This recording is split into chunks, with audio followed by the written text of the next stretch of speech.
అందరికీ నా నమస్కారాలండి. మనం ఇప్పుడు లెక్చరర్స్ సంబంధించిన జూనియర్ లెక్చరర్ కానివ్వండి, డిగ్రీ లెక్చరర్ కానివ్వండి, పాలిటెక్ లెక్చరర్ కానివ్వండి, GB Shah, George Bernard Shah రాసిన సెయింట్ జోన్ అనేది సిలబస్‌లో ఉంది. సో, దాని గురించి మనం చర్చించుకోబోతున్నాం. జోన్ ఆఫ్ ఆర్క్ వచ్చేసి 1412, 1431 మధ్య ఉన్న ఒక వనిత అన్నమాట. ఇది నిజంగా జరిగింది. దాన్నే జీబీ షా గారు తర్వాత కాలంలో రాయడం జరిగింది. ఈ జోన్ ఆఫ్ ఆర్క్ మనం తెలుసుకోవాలి అంటే ఆనాటి సామాజిక పరిస్థితులను మనం ఖచ్చితంగా తెలుసుకోవాలి.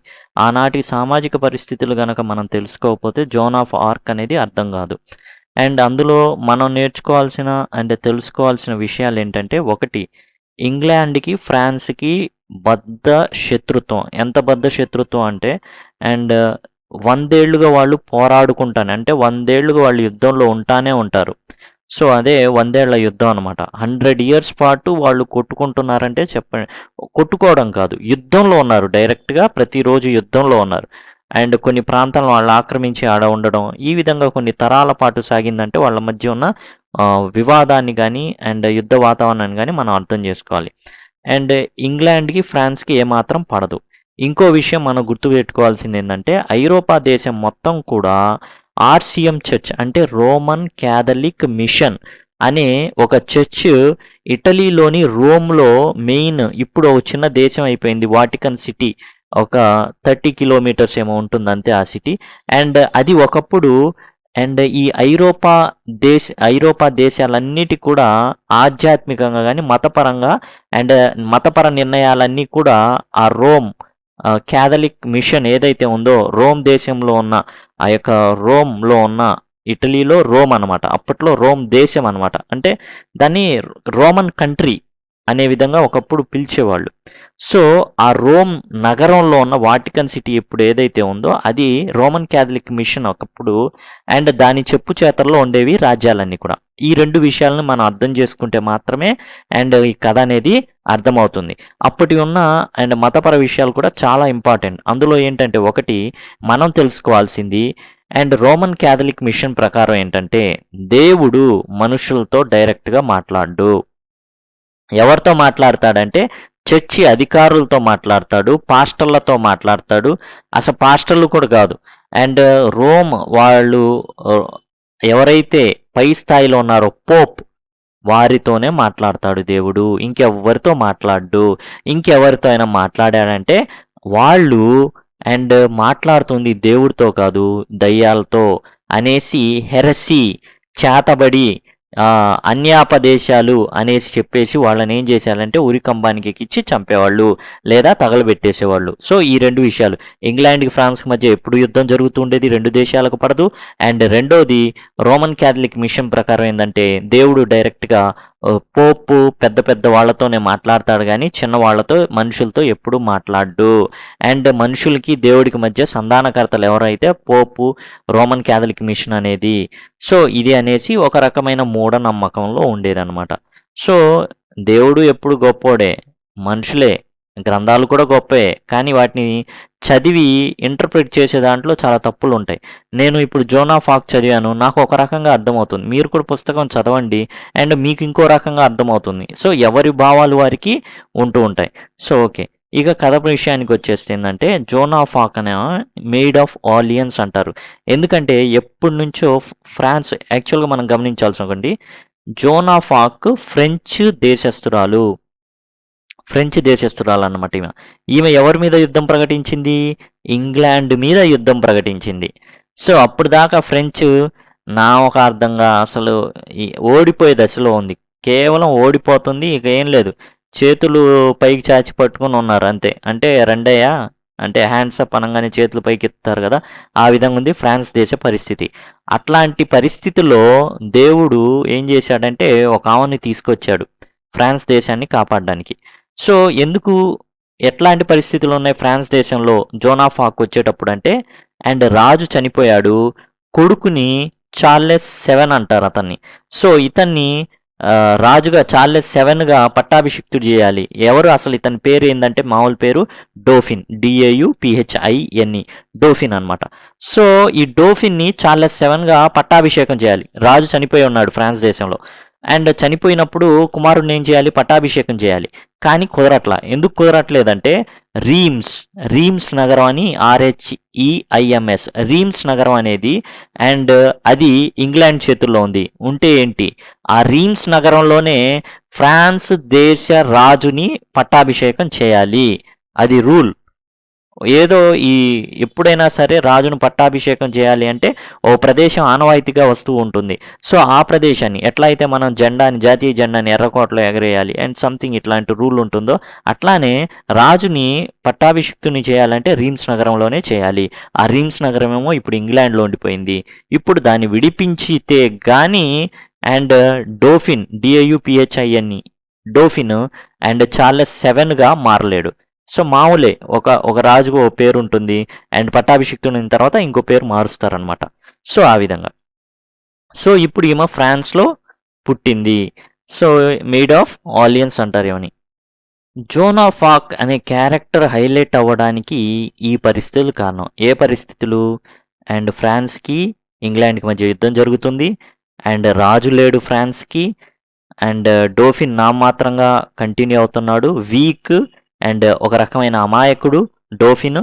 అండ్ తర్వాత ఇతను అమాయకుడు అయ్యేసరికి ఆ యొక్క మంత్రిత్వం ఎవరైతే ఉన్నారో మంత్రులందరూ కూడా ఇతన్ని బెదిరించి లేకపోతే ఇతన్ని అమాయకుడిని చేసి ఆడుకుంటున్న సందర్భాలవి. అండ్ తర్వాత రోమన్ క్యాథలిక్ మిషన్ మతపరంగా తాను అజమాయిషిని చలాయిస్తున్న పరిస్థితులు. ఇప్పుడు జోన్ ఆఫ్ ఆర్క్ ఎంటర్ అయింది. ఆమె ఫ్రాన్స్లో పుట్టింది అండ్ ఒక నిరుపేద కుటుంబం అండ్ రైతు కుటుంబంలో ఆమె ఫ్రాన్స్లో జన్మించింది. సో ఈమె చిన్నప్పటి నుంచి కూడా ఏం చెప్పేవాళ్ళంటే ఈమె ఏం చెప్పేదంటే తన్ని archangel Michael and Saint Margaret and తర్వాత సెయింట్ క్యాథరిన్ అనే వాళ్ళు వచ్చి తనని గైడ్ చేస్తున్నారు, వీళ్ళు ఎట్లా ఉండాలి, తన ప్రవర్తన ఎలా ఉండాలి, ఏం చేయాలి అనేది గైడ్ చేస్తున్నారని చెప్పుకునేది. సో అంతేకాదు ఏం చెప్పేవాళ్ళంటే వాళ్ళు, అదిగో డోఫిన్ అనే వ్యక్తి ఉన్నాడు, అతని చార్లెస్ సెవెన్గా పట్టాభిషేకం చేయాలి, అంతేకాదు ఫ్రాన్స్ దేశాన్ని ఇంగ్లాండ్ నుంచి విడిపించాలి అనేసి చెప్తున్నవాడు. అంతేకాదు క్రోన్ కాల అంటే డోఫిన్ రాజు కాల. సో నువ్వు వెంటనే ఏం చేయాలి అంటే ఈ యొక్క డాఫిన్ దగ్గరికి వెళ్ళిపోయి నువ్వేం చేయాలి, ఇలా నాతో మైఖేల్ మాట్లాడుతున్నారు, మార్గరెట్ మాట్లాడుతున్నారు అండ్ క్యాథరిన్ మాట్లాడుతున్నారు, కాబట్టి నన్ను పంపించండి యుద్ధానికి అని చెప్పి నువ్వు వెళ్ళి ఫ్రాన్స్ దేశానికి విజయం చేకూర్చు అనేసి వీళ్ళు చెప్తున్నారనేది ఆమె మెయిన్. అయితే డోఫిన్ రాజు దగ్గరికి వెళ్ళడం అంత ఈజీ విషయం కాదు. సో అంత ఈజీ విషయం కాదు కాబట్టి ఈమె ఏం చేసిందంటే స్క్వైర్ అంటే ఆ రాజ్యంలో వెళ్ళడానికి ఎవరినో ఒకరిని పట్టుకోవాలిగా. సో అందులో ఒక అతను ఉంటాడు స్క్వైర్. సో అతను బూద్రికూర్ అనమాట, పేరు అతను బూద్రికూర్. సో ఆ బూద్రికూర్ని ఈమె వెళ్ళాలి యాక్చువల్గా, కానీ బూద్రికూర్కే ఒక చిన్న సమస్య వస్తుంది. ఏంటంటే అతని యొక్క కొట్లలో ఉన్న ఈ యొక్క హెన్స్, కోడి ఏవైతే పెట్టలు ఉన్నాయో గుడ్లు పెట్టవు, కోడి పెట్టలు గుడ్లు పెట్టవు. ఏంది ఇన్నాళ్ళుగా గుడ్లు పెట్టట్లేదు, ఆగిపోయిన గుడ్లు పెట్టడం, ఏదో ప్రాబ్లం ఉందేసి అనేసి ఉంటున్నప్పుడు ఈమె గురించి చెప్తారు. ఎవరి గురించి, జోన్ ఆఫ్ ఆర్క్ గురించి చెప్తారు. అప్పుడు జోన్ ఆఫ్ ఆర్క్ని సంప్రదిస్తే ఏం చెప్తుందంటే ఆమె అండ్ ఈ విషయాలన్నీ చెప్తుంది. నువ్వు సాయం చేయాలి, ఎవరి దగ్గరికి వెళ్ళడానికి, డోఫిన్ దగ్గరికి వెళ్ళడానికి సాయం చేయాలి, అంతేకాదు నేను ఈ విధంగా ఫ్రాన్స్ దేశానికి విజయాన్ని చేకూరుస్తానని చెప్తే బూద్రికూర్ నమ్మకుండా వెళ్ళిపోతాడు. ఇంకా అంతే, గుడ్లు పెట్టవు. ఓరే నాయన ఏంది ఇది, అసలు పెట్టట్లేదు, సరే ఈయన చెప్పినట్టు ఏముంది తీసుకెళ్దాం అనేసి తీసుకెళ్తాడు. తీసుకెళ్ళిన మర్నాడు నుంచే కోడిగుడ్లు ఆటోమేటిక్గా కోడి పెట్టలు పెడుతూ ఉంటాయి. సో అక్కడ అండ్ బూద్రికూర్కి ఒక నమ్మకం కలుగుతుంది. సో జోన్ ఆఫ్ ఆర్క్ నిజంగా ఒక కెపాసిటీ ఉన్న లీడర్ అండ్ తాను అండ్ దేవుడు అనేవాడు పంపించాడు. సో నమ్మకం కుదురుతుంది బూద్రికూర్కి. సో ఆ నమ్మకంతో ఏం చేస్తాడంటే తను ఆమెకి ధరించడానికి ఆర్మర్ అంటే సైన్యం ఎట్లా అయితే అన్నీ ధరిస్తుందో రక్షణగా తలపాగా కానీ శిరస్త్రాణం ఇవన్నీ ఉంటాయి కదా, అండ్ ఆర్మర్ ఇవన్నీ ధరించడానికి ఆమెకి అవకాశం ఇస్తాడు. అండ్ తన మిలిటరీ స్కిల్స్ కూడా చూస్తాడు బూదిరికు. చూసిన తర్వాత అండ్ తాను డోఫిన్ దగ్గరికి తీసుకెళ్తాడు. డోఫిన్ దగ్గర తీసుకెళ్తే డోఫిన్ అమాయకుడు. అండ్ అంతేకాదు ఈ విషయాలన్నీ చెప్తాడనమాట. చెప్పిస్తాడు. చెప్పిస్తే డోఫిన్ నమ్మడు. ఏం చేస్తాడంటే డోఫిన్ ఒక వ్యక్తిని పిలిచి నువ్వే డోఫిన్ ఉండి సింహాసనం మీద కూర్చో అనేసి ఇతను పక్కకి వెళ్ళి నించుంటాడు. ఇంతలోకి సెయింట్ జోన్ని రమ్మని చెప్తారు. సెయింట్ జోన్ వెళ్ళిపోయి డైరెక్ట్గా ఎవరి దగ్గరికి వెళ్తుందంటే సింహాసనం మీద కూర్చున్న వ్యక్తి దగ్గర కాకుండా బూదిరికుడి దగ్గరికి వెళ్తుంది. సారీ, డోఫిన్ దగ్గరికి వెళ్తుంది. డోఫిన్ అంటే ఎవరు? రాజు. సో వెళ్ళి అతని దగ్గర ఆమె తల వంచి అండ్ రాజా ఇలా దేవుడు మిమ్మల్ని రాజుగా చేయబోతున్నాడు అనేసి చెప్పంగానే షాక్ తగులుతుంది డోఫిన్కి. నమ్మకం కూడా కలుగుతుంది. నేను ఇట్లా వేరే వాడిని కూర్చోబెట్టాను, కానీ నువ్వు డైరెక్ట్గా రాజు దగ్గరికే వచ్చావు. నేను ఎక్కడో పక్కన దాగున్నాను, నువ్వు వస్తున్నా కూడా అటు ఇటు తిరిగాను, కానీ కరెక్ట్గా వచ్చావు నా దగ్గరికి. అండ్ అంటే లేదు, దేవుడు మిమ్మల్ని చూపించాడు నాకు, సో అందుకని మీ దగ్గరికి వచ్చాను అనగానే వెంటనే ఓకే నువ్వు వెళ్ళడానికి నేను అన్ని ఏర్పాట్లు చేస్తానని చెప్పేసి ఇస్తాడు. వెళ్ళంగానే ఈమె ఓర్లియన్స్ అనే ప్రాంతానికి వెళ్తుంది. అండ్ అక్కడ ఆమె తన మిలిటరీ అంటే జనరల్గా కొన్ని రూల్స్ ఉంటాయి, ఇలా ఉన్నప్పుడే దిగాలి లేకపోతే మనం నష్టపోతాం, ఏం లెక్క చేయదు, వెళ్ళిపోయింది డైరెక్ట్గా వెళ్ళిపోయి అండ్ ఓలియన్స్ని కొట్టేస్తుంది అండ్ ఓలియన్స్ని హస్తగతం చేసుకుంటుంది. వెంటనే చాలా ప్రాంతాలన్నీ కూడా ఈమె విజయాలను సాధిస్తుంది. అంతేకాదు ఆ రీమ్స్ ప్రాంతాన్ని కూడా REIMS అదిగోండి ఈ రీమ్స్ ప్రాంతాన్ని కూడా ఆక్యుపై చేసి అండ్ చార్లెస్ 7ని రాజుని చేస్తుంది. అయితే ఇక్కడ నుంచి ఆమె ప్రాబ్లమ్స్ అన్నీ స్టార్ట్ అవుతాయి. ఎందుకంటే రాజు కన్నా కూడా అండ్ ఈ యొక్క జోన్ ఆఫ్ ఆర్క్కి పరపతి పెరిగిపోతుంది. ఈ పరపతి పెరగడమే కాదు అండ్ మంత్రిత్వ శాఖల్లో కూడా మంత్రుల్లో కూడా ఎంతో ప్రాబ్లమాటిక్ అయిపోతుంది. ఎందుకు అయిపోతుంది ఆ ప్రాబ్లమాటిక్ అంటే మనమందరం ఎదవలమేగా. ఇప్పుడు జోన్ ఆఫ్ ఆర్క్ వచ్చి ఎన్ని రోజులైంది? మనం ఎన్నేళ్లుగా ఏం చేసాం? మనం ఏం చేయలేకపోయాం, విజయాలు సాధించలేకపోయాం. సైన్యాధిపతిగా తుస్సు అండ్ అన్ని ఫ్లాప్, అందరు ఫ్లాప్. సో అందరు ఫ్లాప్ అయిపోయినప్పుడు ఈమె విజయాలు తీసుకొచ్చినప్పుడు ఈమెంటి?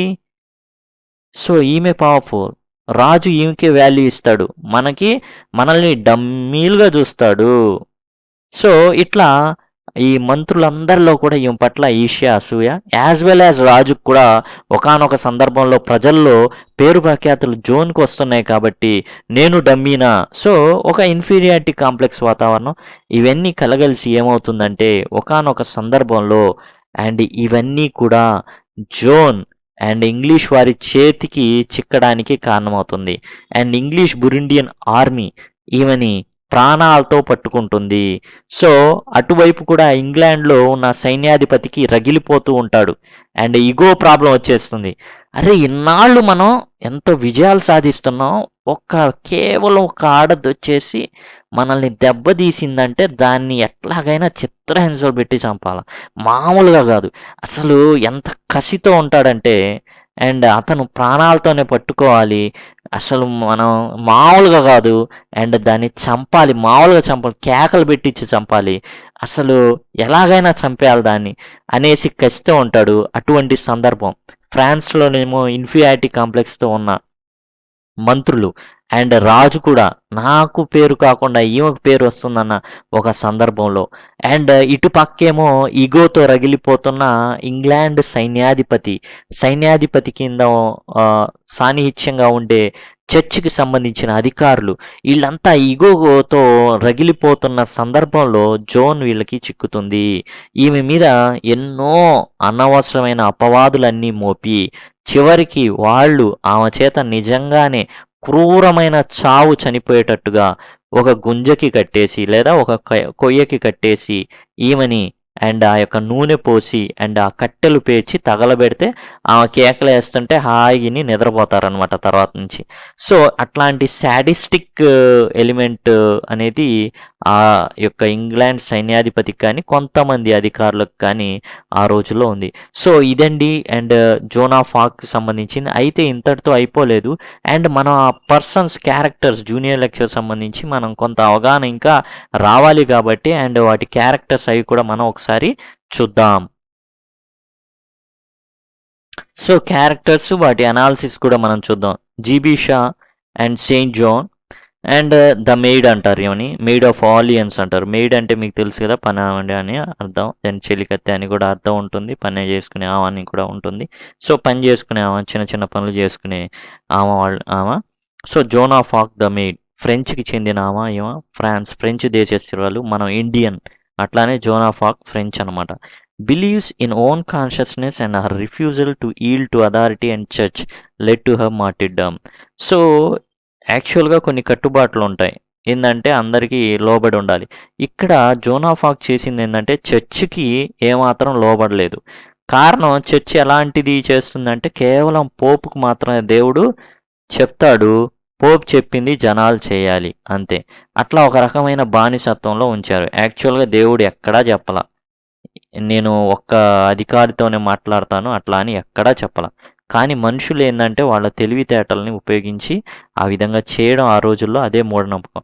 ఎప్పుడైతే అండ్ తర్వాత కాలంలో బైబుల్ కానివ్వండి, అంటే ఈ ఇంగ్లాండ్ చరిత్ర నేను చదివి ఉన్నాను కాబట్టి ఈ చరిత్రలో యూరప్ చరిత్ర అండ్ దానికి సంబంధించిందంటే ఎప్పుడైతే Martin Luther king and junior వేరు, మార్టిన్ లూథర్ కింగ్ జూనియర్ వేరు, మార్టిన్ లూథర్ ఆ యొక్క సంఖ్యలను ఎరగొట్టి అండ్ బైబిల్ని ప్రజల్లోకి తీసుకొస్తాడు. అప్పుడు ప్రజలంతా కూడా రియలైజ్ అవుతారు ఏమనంటే దేవుడు మనుషులతోనే డైరెక్ట్గా మాట్లాడతాడనే విషయం. సో అప్పుడు ఏమైందంటే పరిస్థితులు మారిపోయాయి. సో దానికన్నా ముందు జరిగింది ఇది. సో చర్చ్ ఏం చెప్తుంది, ఏదైతే పోప్ చెప్పిందే వేదం లేదా అధికారులు చెప్పాలా, కానీ ఏమదేంది రాజ్యం అన్నప్పుడు నాకు దేవుడు చెప్తున్నాను నేను వెళ్ళిపోతాననేసి ఆర్సిఎం రోమన్ క్యాథలిక్ మిషన్ ఒక ఈగో ప్రాబ్లంగా ఫీల్ అయింది జోన్ పట్ల. నేను చెప్తుంటే వినకుండా లేదా వ్యతిరేకంగా.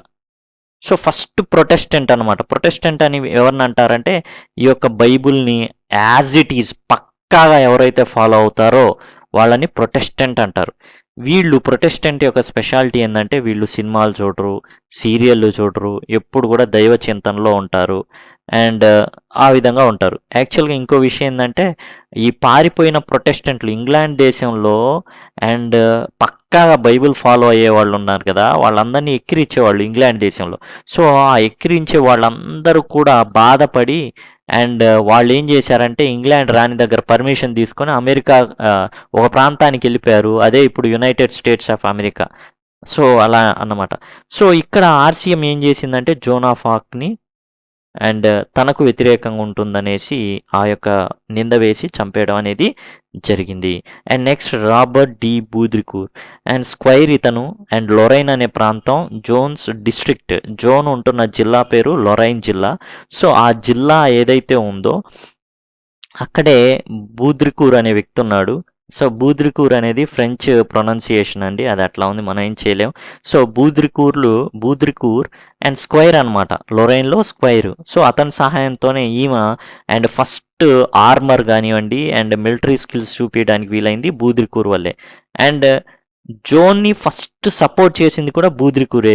ఎందుకంటే ఎగ్స్ మనం గుడ్లకు సంబంధించి చెప్పుకున్నాం కదా, అండ్ కోడిపెట్టలు ఆయన దగ్గర ఉన్న కోడిపెట్టలు ఏవి గుడ్లు పెట్టవు. ఎప్పుడైతే అండ్ జోన్ కోరుకున్నది చేశాడో అప్పుడు మాత్రమే మళ్ళీ గుడ్లు పెట్టడం స్టార్ట్ జరిగింది. సో అందుకని అండ్ బూద్రికూర్ అనేవాడు ప్రముఖ పాత్రని ఇందులో ఉంటుంది జోన్ ఆఫ్ ఆర్క్లో. Next Bertrand de Poulengy, Joan's first convert. So Joan's first convert ఎవరంటే Poulengy. Rides with her in battle of Orleans. So అతను ఫాలోవర్ అయిపోతాడు, ఫస్ట్ ఫాలోవర్ పోలీ అవుతాడు. ఆమెని ఫాలో అవుతాడు అనమాట. బ్యాటిల్లో కూడా దేవుడు నీకు తోడుకున్నాడు కాబట్టి నాకు తోడు ఉంటాడు, మనం వెళ్దాం అనేసి. సో ఓలియన్స్ బ్యాటిల్లో ఈ పోలీ అనే అతను తోడుగా ఉంటాడు. Next arc bishop of Reams. So ఈ రీమ్స్ అనే ప్రాంతం మనం ముందే చెప్పుకున్నాం. రీమ్స్ అనేది ఏంటంటే ఫ్రెంచ్ రాజు ఎవరిని చేయాలన్నా రాజుగా ఆ ఫ్రాన్స్ దేశంలో రీమ్స్ అనే ప్లేస్లోనే ఏం చేయాలి, కారోనేషన్ అనేది జరగాలి. అంటే ఏం చేస్తారంటే అండి, ఒక నూనె ఉంటుంది, ఆ నూనెని నెత్తి మీద పోసి ప్రేర్ చేయాలి. ప్రేర్ చేయగానే అభిషిక్తుడు అవుతాడు. అభిషిక్తుడు అవగానే ఆ కిరీటం పెడతారు.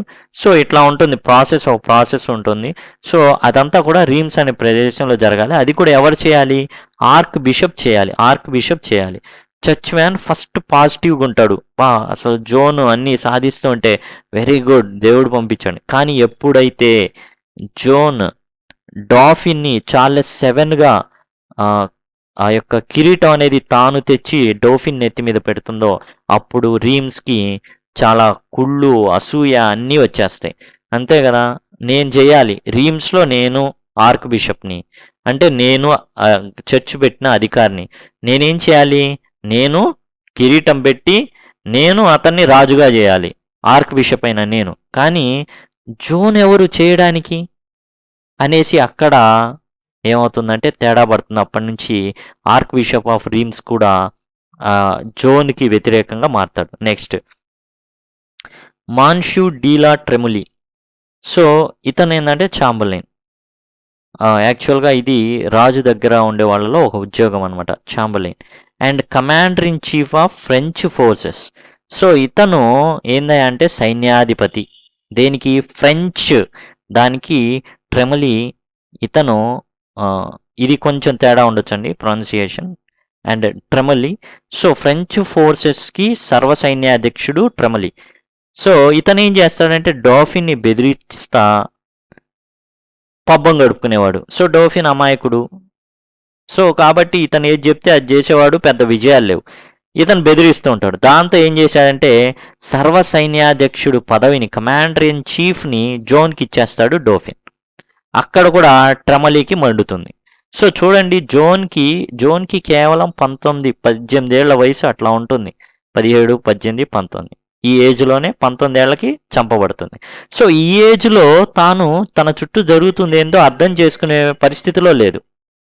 సో తాను అర్థం చేసుకునేంత వయసు లేదు, పరిణితి లేదు, కానీ చాలా జాగ్రత్తగా ఉంటుంది. కానీ ఎప్పుడైతే తన సర్వసైన్యాధ్యక్షుడు చేశాడో డోఫిన్, అండ్ ట్రెములి కూడా కొంత వ్యతిరేకత అనేది సహజంగా ఉంటుంది. అండ్ తర్వాత and Gilles de Rais, Blue Beard అంటారు ఇతన్ని. ఈ బ్లూ బర్డ్ ఎవరంటే డోఫిన్కి అండ్ దగ్గరగా ఉండేవాడు, captain in army. And army ఏదైతే సైన్యం ఉందో అక్కడ కెప్టెన్గా పనిచేస్తూ ఉంటాడు. సో ఇతన్నే డోఫిన్ అండ్ ఉరఫ్ చార్లెస్ 7 ఏం చేస్తాడు అంటే జోన్ వచ్చేటప్పుడు ఈ యొక్క గిల్స్ డి రీస్ని, అండ్ రీస్ నువ్వేం చేస్తావంటే నా సింహాసనం మీద కూర్చో అంటే, లేదు నేను కూర్చోను అంటాడు. ఇవన్నీ కాదు, నువ్వు కూర్చో, జరిగేది చూడు. అండ్ జోన్ అనే ఆమె వస్తుందంట, చూద్దాం నీతో ఏం మాట్లాడుతుంది, నువ్వే రాజు అనుకో, కూర్చో, రాజు అవ్వాలని ఉందా నీకు, కూర్చో అంటాడు. లేదు నాకు లేదు, నువ్వు కూర్చో అని చెప్తాడు. అక్కడ జోన్ యొక్క పవర్ని చూస్తాడు. ఏంటంటే సింహాసనం మీద తాను కూర్చున్నప్పుడు రీస్ యాక్చువల్గా తాను వచ్చి ఏం చేయాలి, సింహాసనం ఉన్న వ్యక్తినే మాట్లాడాలి, మీరు రాజుని చేస్తాను. కానీ దేవుడు అక్కడ క్లియర్ కట్గా చూపించడం వల్ల డైరెక్ట్గా డోఫిన్ దగ్గరికే వెళ్తుంది. అప్పుడు జోన్ యొక్క ఫాలోవర్ అయిపోతాడు Gilles de Rais. So first Dauphin లాగా డిస్గైజ్ చేసుకుంటాడు అనమాట Gilles de Rais to test Joan. And Dauphin గురించి చెప్పుకుంటున్నాను. అతనే చార్లెస్ 7, అతనే రాజు. ఏ రాజు, ఫ్రెంచ్ దేశానికి రాజు. Crowned as Charles 7 in Rheims cathedral, Rheims చర్చ్లో.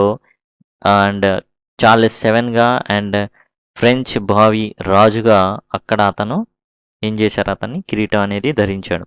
And Dunois the bastard. అంటే బ్యాస్టర్డ్ అని ఎవరన్నా అంటారంటే ఉంచుకున్న ఆమెకి పుట్టినోడిని ఉంచుకున్న ఆమెకి ఎవరైతే పుడతారో వాళ్ళని బ్యాస్టర్డ్ అంటారు. And efficient leader of French forces, ఇతను కూడా ఒక లీడరే ఫ్రెంచ్ ఫోర్సెస్కి. And not convince Joan should be saved. So Joan పట్టుబడినప్పుడు ఆమెను కాపాడాలి అన్న ప్రశ్న వచ్చినప్పుడు అండ్ డ్యునైస్ అసలు పట్టించుకోడు. అది పెద్ద కాపాడాలి అన్నంత ఇది కూడా ఉండదన్నమాట, దానికి అంత అవసరం లేదు, కాపాడాల్సిన అవసరం అనేది లేదు మనకు అన్నట్టుగా ఉంటాడు Dunois. Next Earl of Warwick, and మనకు మెయిన్ కావాల్సింది ఇతనే. And commander in chief of English forces. And Tremouille ఇందాక చెప్పుకున్నాం ఫ్రెంచ్ ఫోర్సెస్కి సర్వసైన్యాధ్యక్షుడైతే, ఇక్కడ Warwick, Earl of Warwick, war అంటే యుద్ధం, పేరులోనే యుద్ధాన్ని చేయడానికే పుట్టినోడ్లాగా ఉన్నాడు. సో కమాండర్ ఇన్ చీఫ్ ఇతను వార్విక్. సో ఇంగ్లీష్ ఫోర్సెస్కి ఇతనే commander in chief. And Joan secular opponent. So జోన్కి ఇద్దరు అపోనెంట్స్, గట్టి ప్రత్యర్థులు ఎవరయ్యా అంటే, సెక్యులర్ అంటే మత ప్రమేయం లేని విరోధి ఒకడున్నాడు, మతపరమైన విరోధి ఒకడున్నారు. సో మత ప్రమేయం లేని విరోధి ఎవరయ్యా అంటే ద ఎర్ల్ ఆఫ్ వార్విక్ ఇగోతో మండిపడిపోయి ఎట్లాగైనా సరే అతని ఉద్దేశం అంటే ఇప్పుడున్న ఫ్యూడల్ స్టేట్ అనేది అట్లానే ఉండాలి, ఎట్లాంటి మార్పులు అనేది జరగకూడదు అనేసి. అండ్ ఇతను ఓడిపోతున్నప్పుడు ఒక్కొక్కటి కోల్పోతున్నప్పుడు మండిపడతాడు, జోన్ ఎట్లయినా అంతు తేల్చాలని అనుకుంటాడు. Next Stogumber, John de Stogumber. John Earl of Warwick's chaplain. Warwick's chaplain అంటే ఏంటంటే ఒక పురోహితుడు లాగా లేదా ఒక పాస్టర్ లాగా అనమాట. అండ్ ఇతను జాన్ డి స్టొగంబర్ చాప్లైన్ అంటే అది. అండ్ అంటే చర్చిలో అండ్ పాస్టర్, పౌరోహిత్యం ఇట్లాంటివి కొన్ని ఉంటూ ఉంటాయి అండ్ వాటికి సంబంధించిన వ్యక్తి. అండ్ ఫస్ట్ చాలా వీషియస్ అంటే విలనిష్ క్యారెక్టర్ అండ్ భయంకరమైన క్యారెక్టర్గా ఉంటాడు. బట్ ఇతని క్లారిటీ ఉంటుంది. అసలు జాన్ని అసలు ఒక థ్రెట్గా, ఒక భయంగా ఎందుకు తీసుకుంటున్నారు, అండ్ ఈవెన్ ఇతను ఇంగ్లాండ్లో ఉన్నప్పటికీ కూడా and zone is not a threat at all అనేది అతని భావం. అండ్ కానీ ఆమెని ఎప్పుడైతే చంపుతారో అతను చాలా దయాగుణం కలిగిన వ్యక్తిగా మారిపోతాడు John de Stogumber. Next Peter Cauchon. So Peter కూషనే అసలు మెయిన్ అనమాట. అకాడమిక్ థియాలజియన్ అంటే మతపరమైన వాటికి సంబంధించి ఇతను ఆ పాండిత్యంలోనే ఉండిపోతాడు. దానికి సంబంధించి ఏదైనా ఇప్పుడు ఎట్లా అయితే సుప్రీంకో రాజ్యాంగ వీటికి ఎక్స్పర్ట్స్ ఉంటారో రాజ్యాంగానికి అండ్ కాన్స్టిట్యూషనల్ ఎక్స్పర్ట్స్, అట్లా థియాలజియన్లో ఎక్స్పర్ట్ అనమాట. ఇతన్ని దీనికి అసలు జోన్ చేసిన నేరం ఏంటనేది డిఫైన్ చేస్తాడు. ఏంటంటే సింపుల్గా ఆయన చెప్పేది consider wisdom of church. Okay, అతను చర్చ్ యొక్క విజ్డమ్గా భావిస్తారు. అంటే ఒక expert to rely upon her own consciousness, తన యొక్క అంతరాత్మని బట్టి తాను వెళ్ళడం, జడ్జ్మెంట్ అంతరాత్మ యొక్క తీర్పును బట్టి. And to commute directly with God, దేవునితో ప్రత్యక్షంగా సంబంధం మాట్లాడుకుంటా ఉండడం without the intervention of church. Church యొక్క ఏమాత్రం మధ్యవర్తిత్వం లేకుండా దేవునితో ప్రత్యక్షంగా మాట్లాడడం is to Cauchon heresy in its highest form. ఇదే ఏంటంటే చేతబడి లేదా అన్యాపదేశం అంటారు. అండ్ హెరసీ లేదా ఇట్స్ సిన్ అనమాట. సో డైరెక్ట్గా దేవుడితోనే మాట్లాడడం అనేది ఒక సిన్ అంట, చర్చ్ ప్రమేయం లేకుండా. ఆ రోజుల్లో ఉన్న అండ్ మనుషులు చేసిన మంచి ఏర్పాటు అనమాట. సో చేతబడి ఏదైనా ఇచ్చేయాలంటే అది చేతబడి అంట. డైరెక్ట్గా దేవునితో సంబంధం, దేవునితో ఒక మంచి స్నేహ స్వభావం కలిగి ఉండడం లేదా దేవునితో మాట్లాడడం అనేది ఒక చాలా పెద్ద తప్పుగా పరిగణించారు. అండ్ కూషన్ మాటల్లో అదే. సో అది చెప్పేసి ఆమెను తగలబెట్టేస్తారు. The inquisitor represent institution of church. ఇతను చర్చ్కి సంబంధించిన వ్యక్తి. Rejects individualism and supports church. ఇతను కూడా ఇండివిడ్యువాలిటీ అనేది ఉండకూడదు. ఎప్పుడైనా కానీ దేవుడు చర్చిలో ఉన్న పెద్దలు చెప్తారు, పెద్దలు ఏం చేయాలి, జనాల్లో పెట్టాలి. అంతేగాని డైరెక్ట్గా దేవుడితో మాత్రం కనెక్షన్ అనేది ఉండకూడదు. తర్వాత D'Estivet prosecutor against Joan. So D'Estivet అనే అతను జోన్కి వ్యతిరేకంగా ఉండే లాయర్ అనమాట. He's case is based on pure legalism. So లీగాలిటీకి సంబంధించిన ఇష్యూ అనమాట. అంటే న్యాయపరమైంది. అందరూ వాళ్ళ పాత్రలు సరిగా చేస్తున్నారు ఒకటి. అండ్ ఇక్కడ మనం చూసుకుంటే వార్విక్ ఏమో తాను వార్లో ఓడిపోగొట్టిందని ఆయన బాధ. సో మొత్తానికి పట్టుబడంగానే తలకాయ నరికేశారనుకోండి, కుదరదు. ఇప్పుడు మన ఇండియన్ ఆయన పాకిస్తాన్లోకి వెళ్ళంగానే తల కొట్టేలా ముందు అతని మీద ఉన్న ఛార్జెస్ ప్రూవ్ కావాలా. ఆ ప్రూవ్ అయ్యే లోపే మనం వెంటనే యునైటెడ్ నేషన్స్కి, అమెరికాకి అందరికి పిలిపించాం. అండ్ దెబ్బకి అతను తీసుకొచ్చి మళ్ళీ ఇండియాలో దిగబెట్టి వెళ్ళారు. అది వేరే విషయం. ఇక్కడ కూడా ఏంటంటే జాన్ని అండ్ దొరకంగానే తలగొట్టేస్తే కుదరదు. అది ఏంటంటే యుద్ధ నీతి అనేది ఆ రోజుల్లో నుంచే ఉంది. దొరకంగానే చంపేస్తే కుదరదు అది. సో లీగాలిటీ అనేది ఉంటుంది. న్యాయపరంగానే ఆ మీద అపవాదులు మోపాలి. ఎన్ని మోపారయ్యా అంటే కోర్స్లెస్ అనేవాడు 64 అపవాదులు మోపాడు ఆ మీద, జోన్ మీద. ఓకే, అండ్ ఇతను డిఎస్టివేట్ అనే లాయర్ మోపడుగా అపవాదులు ఎవడో మోపితే లాయర్ దాన్ని డిఫెండ్ చేస్తాడు. సో కోర్స్లెస్ అనేవాడు 64 నేరాలని మోపాడు జోన్ మీద. అంతేకాదు ఇందులో ఒక మంచి అపవాదు కూడా, అంటే మంచి నేరం మోపడం కూడా ఎట్లా ఉందంటే, she stole the bishops horse. అంతేకాదు ఆమె తన మంత్రతంత్రాలతో బిషప్ గారిది, డైరెక్ట్గా బిషప్ గారి గుర్రాన్నే దొంగిలించింది. సో అంత మంచి అపవాదులు అనేది మోపారు. అండ్ కోర్ట్స్ మోపాడు. అండ్ డేస్టిబేట్ ఏం చేస్తాడంటే దాని మీద ఆమెకి వ్యతిరేకంగా వాదిస్తాడు. And next brother Martin Ladvenu, sympathetic young man. So ఇతను మంచి వ్యక్తి, బ్రదర్ మార్టిన్ లెడవేను. బ్రదర్ అనగానే, and he's a church member. He feels her only sin is her ignorance. So ఆమెకి తెలీదు, ఆమె అమాయకత్వమే ఆమె నేరం. యాక్చువల్గా దాన్ని చాలా తెలివిగా చేసుకోవాలి అలా ఉన్నప్పుడు, కానీ తనకి తెలియకపోవడం, కేవలం టీనేజ్లో ఉండడం, తాను తెలియకపోవడం, అండ్ తాను చేస్తుంది మంచే, కానీ ఆ మంచిని కూడా చాలా జాగ్రత్తగా చేయాలి. ఏంటంటే ఈ సమాజంలో మంచి చేస్తున్నంత మాత్రాన మనం జాగ్రత్తగా ఉండాలని ఏం లేదు.